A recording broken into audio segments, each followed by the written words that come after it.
L'idée de cette émission, c'est d'échanger sur des sujets qui nous intéressent. Et aujourd'hui, le sujet qui nous intéresse, c'est quoi être français. Par contre, il y a quelques règles à respecter.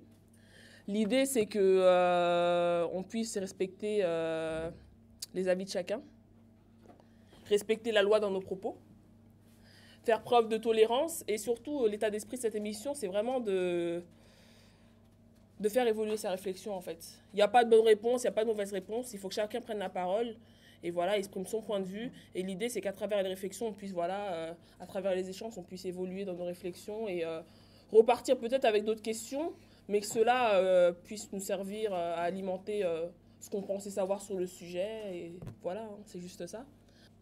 Donc la question, c'est quoi être français?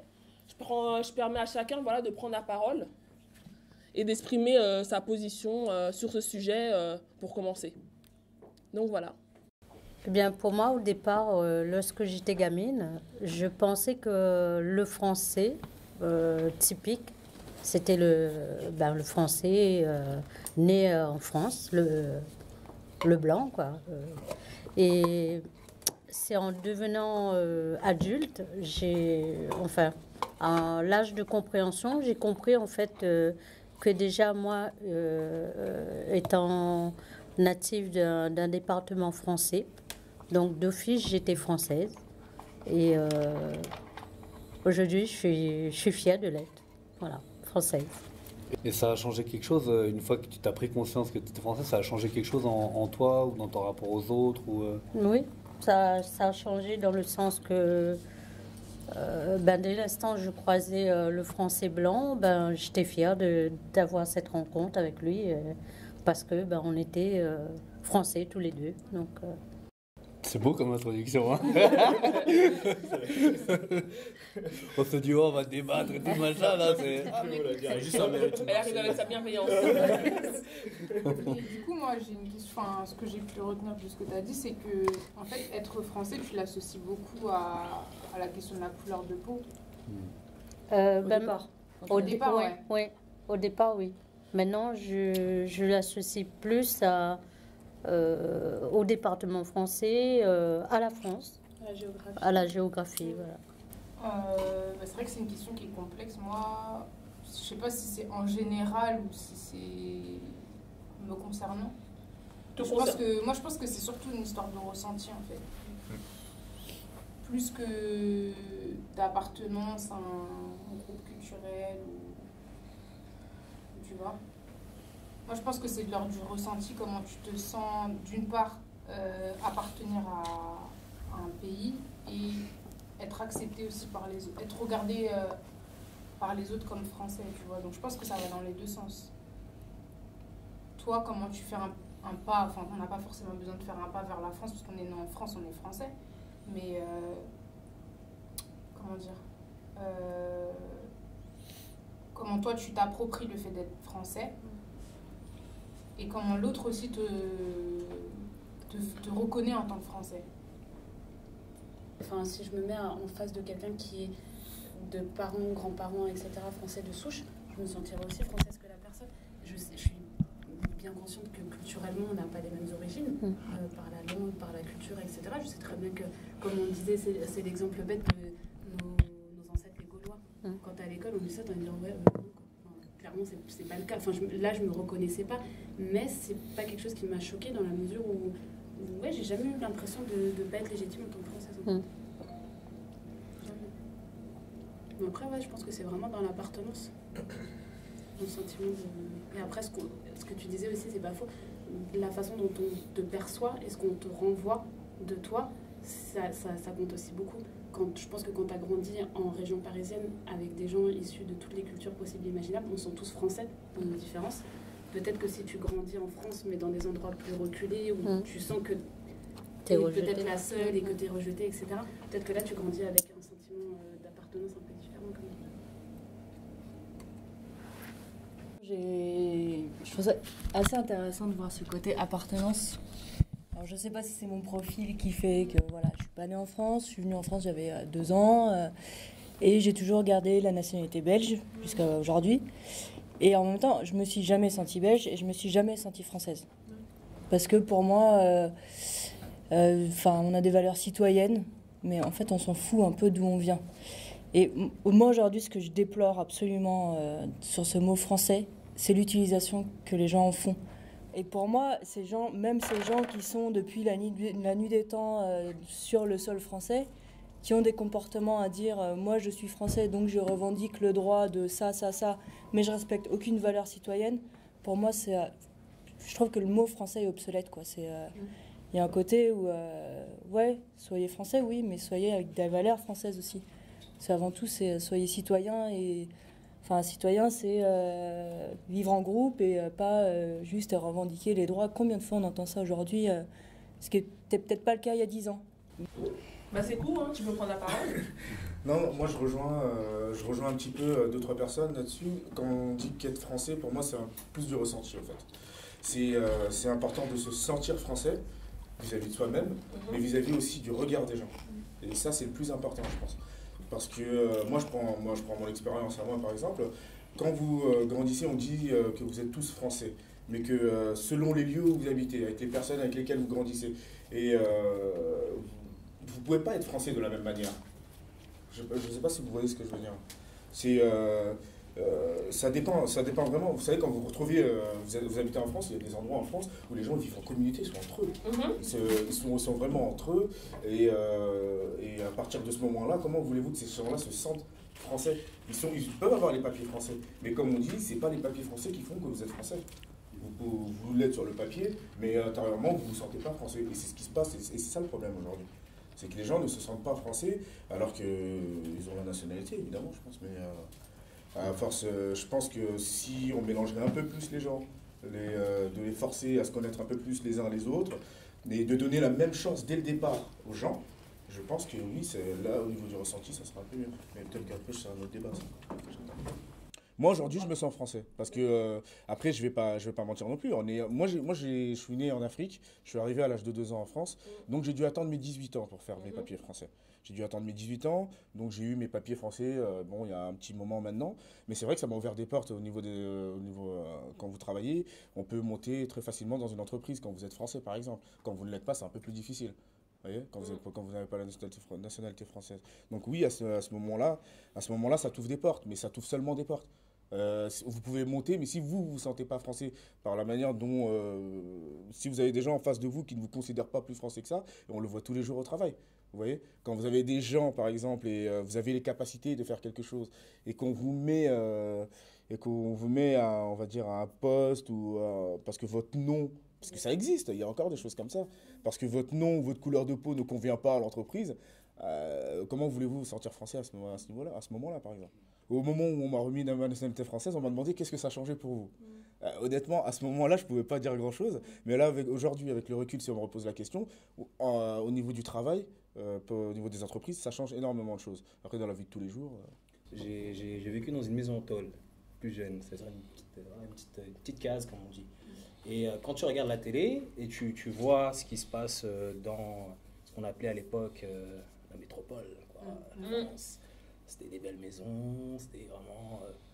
c'est l'image qu'on va donner, on va dire, du pays développé, quoi, où voilà, il y a des belles choses. Du coup, en tant que gamin, on se dit, tiens, moi ici, j'ai pas grand-chose, quoi. On se rend pas compte que, voilà, après, il y a d'autres... peut-être d'autres avantages que le côté matériel. Mais pour le coup, c'était le rêve d'aller en France. Moi, mon père, voilà, à un moment donné, il a fait le choix de partir. Et on savait très bien que derrière, on allait le rejoindre. Mais ça a mis du temps, ça a mis 1 an. Et voilà, pendant cette période-là, tu te dis, voilà, j'ai hâte d'y aller, quoi. J'ai hâte d'y aller. Une fois que tu y arrives, tu es content. Tu te dis, oh, je suis en France et tout. En plus, voilà, les autres disent, oh, t'as la chance, tu vas partir en France. Et... là, c'est une autre réalité par rapport à ce que toi t'imagines du pays. Et quand tu arrives, je suis arrivé à Noisiel City, dans un immeuble, alors que là-bas, j'étais dans une maison, au départ, une petite maison, une petite case en tôle, et puis voilà, tu agrandis, tu fais un peu comme tout le monde et tout ça, tu fais avec tes moyens. Et au bout du compte, voilà, on avait une maison avec un confort. Et là, t'es face à ce qui se passe en France, à savoir que tu as des communautés que là-bas, percevais pas spécialement la différence entre l'arabe, je sais pas, l'africain. Enfin, peut-être c'est parce que si on est jeune, hein, on fait pas trop de différence. Voilà, on a le cliché blanc-noir, c'est tout. Après derrière, moi j'ai découvert voilà, un pays avec un gars à un moment donné, il me dit ouais moi je suis africain. Je lui dis tu te fous de ma gueule quoi, t'es blanc. Il me dit non je suis algérien donc je suis africain. Tu vois, voilà, ça fait bizarre. Je dis ok. Et bah, tu te rends compte que les gens après ne parlent plus que par leurs origines. C'est-à-dire que même maintenant quand on me dit ouais tu viens d'où, moi je dis pas je viens de la France quoi, parce que tu adaptes ta réponse par rapport à la personne qui est en face de toi. Si je suis en France et que par exemple je te laisse dans ta main. Amanda va me dire ouais tu viens d'où, je sais qu'elle va oui. chercher L'origine n'est pas la mes même. origines, donc je vais dire ouais je suis malgache, réunionnais, je suis né à Madagascar, j'ai vécu à La Réunion et voilà je suis en France depuis tant de temps. Et c'est même rare qu'on dit ouais mais est-ce que tu as la carte d'identité. C'est rare hein. Et je me disais qu'en fait, je m'étais jamais interrogée est-ce que je me sens française ou est-ce que je suis française. Je m'étais jamais amenée à me poser cette question-là, sauf quand j'étais à l'étranger. Et je me suis jamais sentie aussi... Enfin, même si, je sais pas, je me suis jamais posé la question est-ce que je suis française ou pas, est-ce que je me sens française. Mais quand j'étais à l'étranger, là, j'ai senti que j'étais française, en fait. Et ce qui est rigolo, c'est quand tu es d'origine, enfin français d'origine étrangère et que tu es à l'étranger, tu te présentes comme français. Et du coup, les gens, ils bug, ils disent hein. Bah ouais, je suis Non. française. Moi, justement, les gens, moi, ils... Non, moi, ils me reconnaissent en tant que française à l'étranger, justement. Bah, dans différents... Je suis allée aux États-Unis, en Afrique aussi, c'est pareil. Enfin, ouais. En fait, moi, dans la phrase, c'est quoi être français, à vous écouter, hein, parce que c'est vrai que moi, je ne m'étais pas trop posé la question avant, en tout cas, de venir. Voilà, ça. J'ai voulu me réserver justement La spontanéité. Voilà, c'est ça. Merci, Isis. Et en fait, dans la phrase, c'est quoi être français? En fait, moi, je m'interroge sur le mot être, du coup, plutôt que français. Parce que là, en vous écoutant, je me dis, bah, effectivement, on vient de multiples pays, de multiples cultures. On a un parcours, notre arbre généalogique, il a voyagé aussi de notre côté. Donc, en fait, c'est quoi être déjà? Ça veut dire qu'on est multiple. Quand tu disais, je me sens pas que français, c'est vrai qu'on peut se sentir humain, sans faire un truc du genre, ouais, on est tous humains, machin, mais on peut se sentir humain avant tout. On peut se sentir, si on part dans le truc un peu astrologique, on est des poussières d'étoiles, on est presque insignifiant. Enfin, si on regarde à l'échelle planétaire, si tu regardes l'ensemble des espèces qui peuvent exister, et tu regardes l'être humain, je trouve qu'il se centre beaucoup sur lui-même. Alors c'est bien de trouver son identité, de savoir qui on est, mais des fois, il faut arriver à relativiser un peu les choses. Avant tout, on est une espèce parmi tant d'autres. Et on crée, pour moi, parfois, alors c'est sûr que les cultures, il faut arriver à les prendre comme une diversité, mais parfois on crée aussi peut-être des frontières là où il ne devrait pas y en avoir, quoi. Moi, si je réponds à cette question, je me dis, ok, c'est vivre en France.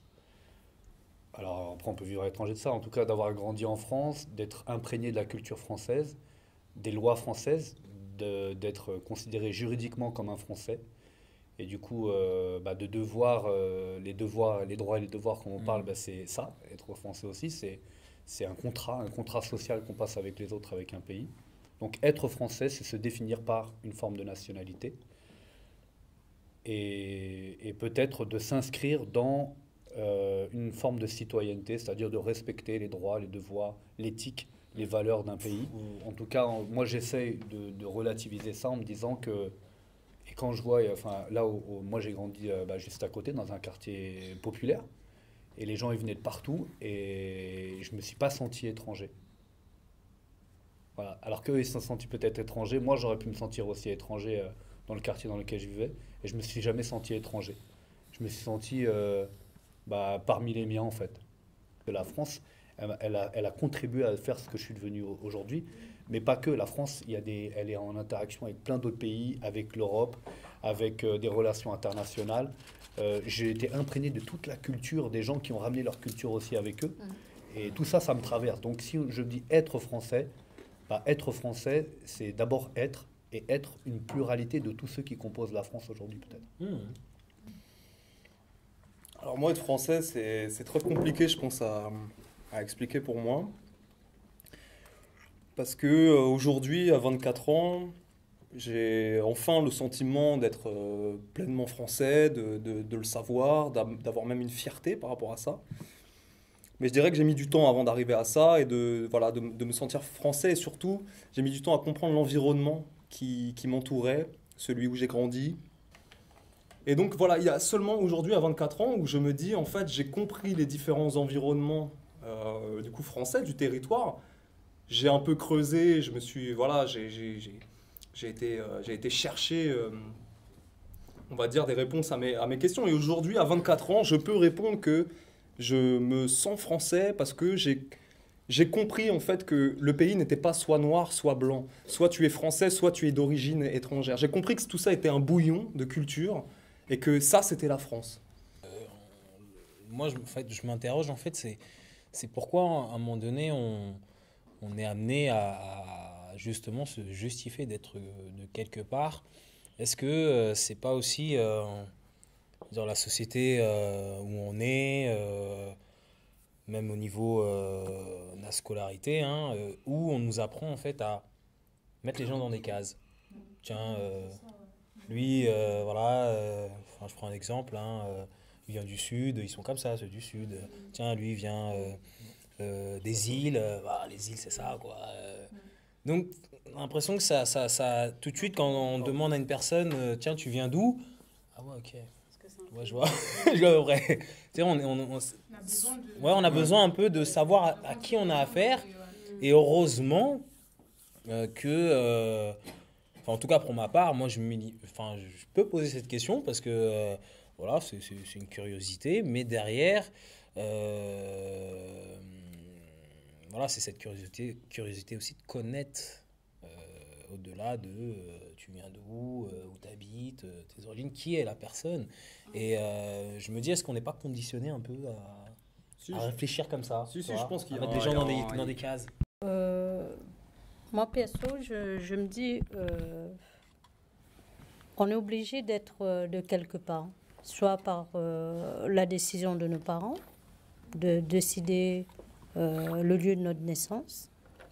Et puis nous, en grandissant, ben, on décide d'être de quelque part, soit, comme ça a été dit, chacun d'entre nous, ben, ça peut être le fait qu'on aime la France ou ben, dans nos pays d'origine, ben, il y a eu la guerre ou des difficultés d'insertion professionnelle ou sociale qui fait que voilà, on décide de venir là et on pose nos valises.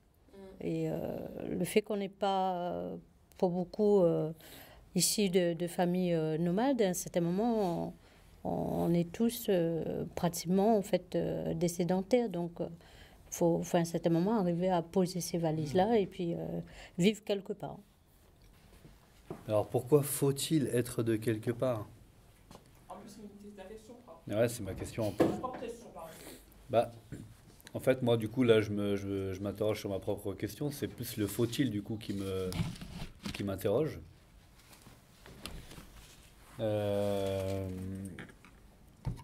Parce que le faut-il, ça voudrait dire qu'il y ait une obligation d'être de quelque part, quoi. Donc, en fait, l'obligation, elle va de soi, pour moi. Parce que, de toute façon, on est de quelque part, quoi. On est et on est de quelque part. Et donc, du coup, pourquoi est-ce que, pour certains, est-ce qu'ils ont besoin de préciser qu'ils sont de quelque part? C'est ça, en fait, moi, du coup, la question voilà, que j'ai. Et en vous écoutant, je m'aperçois que pour ceux qui n'ont pas à se poser la question, parce qu'ils se sentent complètement intégrés, ce que disait Bruno, qui se sentent intégrés, c'est-à-dire qui se sentent appartenir à ici, parce que le quelque part, bah là, en l'occurrence, c'est ici. Du coup, ils n'ont pas besoin de se poser cette question-là. Alors que ceux qui, du coup, ont l'impression de ne pas être ici, de ne pas pouvoir vivre avec ceux qui sont ici, de ne pas être intégrés, en fait, à ici, du coup, il faut qu'ils cherchent absolument à être intégrés quelque part. Donc, ils vont rechercher les liens ailleurs, du coup. Bah, en fait, du coup, pour moi, Non, c'est ce manque d'intégration. le quelque part. Pour moi, c'est plutôt quelqu'un. C'est-à-dire, ce qu'on recherche avant tout, c'est le lien. C'est de construire des liens avec d'autres personnes et se sentir appartenir à la famille. Tu parlais d'une grande famille tout à l'heure.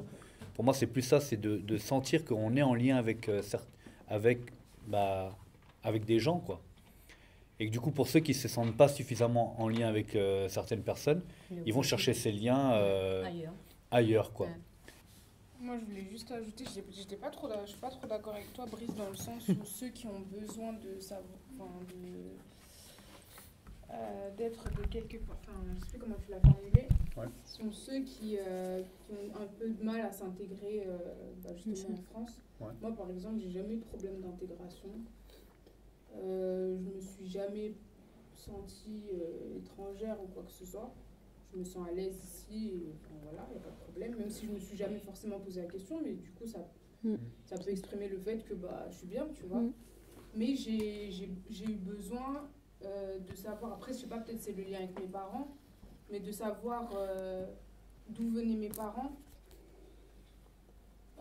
Après, je sais pas si c'est moi que je recherchais ou si c'est plus d'où venaient mes parents. Enfin, je sais pas si tu vois ce que je veux dire. Oui, mais toi, si on te demande est-ce que tu es française, tu viens d'où? Si je te dis tu viens d'où? De Logne. Ouais, c'est ça. Tu viens de Logne. Ben voilà, mais ça change tout.